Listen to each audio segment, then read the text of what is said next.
کندهار ښاروالۍ د ښار په 15مه ناحیه شپږم ګذر کې د زابر غاړې سړک د اساسي رغولو چارې راپیل کړي دي.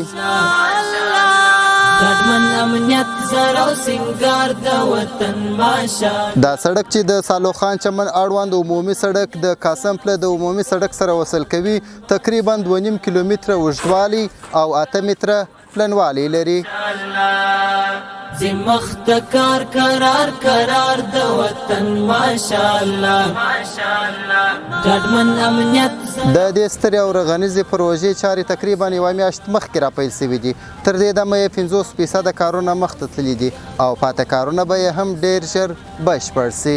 دلته مخکې اوله طبقه چې وه کندنکاري وه، کندنکاري مو خلاصه کړې ده، لیولکاري د سبګریډو طبقه مو خلاصه کړې.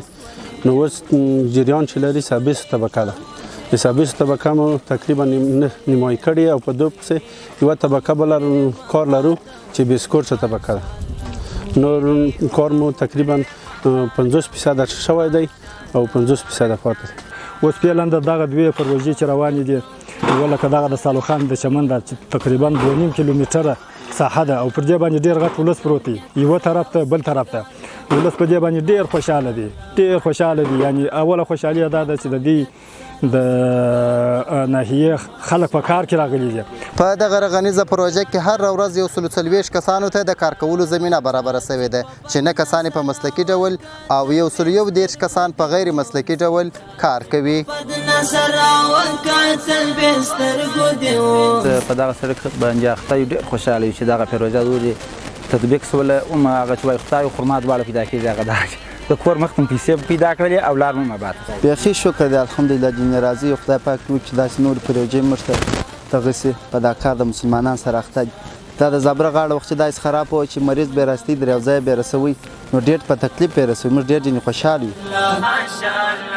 د دغه مهم او اساسي سړک پر رغولو سره د همدې لارې تلونکو کسانو او د همدې سیمې اوسېدونکو زیاته خوښي وښودل او د کندهار ښاروالۍ څخه یې ځانګړې مننه وکړل. دغه سړک باندې ډېر ستړي وو، ګردامبر موټران د زابر ته لوېدله، د ګرده کلي ستړیا هم همدغسې وه چې د کلي څخه خوا باده. اوس ډېر خوشحاله یو. د ډېر وخت دا کار نه و سوی، د سړک ډېر کمزوری و، تقریبا نه مریضان پر دا لاره تېرېدای شو چې مریض به په موټرسایکل و یا په زرنج کې و، ډېر به په تکلیف و.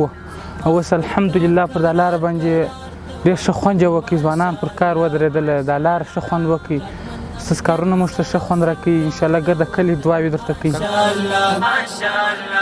ډاډمن امنیت سره او سینګار د وطن ماشاءالله.